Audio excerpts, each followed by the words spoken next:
pas trop s'inquiéter sur la technique parce qu'en fin de compte, quand le client se présente, ce qui est important pour moi, c'est de comprendre son besoin, dans quel état il se trouve, parce que parfois, juste la gestion du stress, l'humeur, tout ça, ça rentre en compte, mais souvent on parle des tensions et tout, mais ça rentre en compte.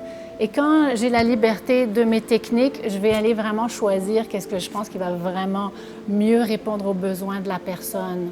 Ce serait peut-être une reconnaissance de façon générale au niveau de son importance et son impact sur notre santé et sur notre bien-être. On parle tellement de stress, d'anxiété, on parle de médicamentation, que ça augmente, on a recours beaucoup à ça et les relations humaines entre nous, on a besoin de se grounder, de se calmer, de reprendre contact avec soi-même.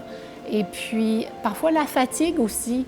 La meilleure chose de recevoir un massage, c'est que ça nous réénergise, en même temps ça nous calme, ça nous ramène à soi-même. Et là, quand on est bien avec soi-même, on peut être mieux avec les autres, puis mieux s'occuper de notre vie, puis de nos problèmes.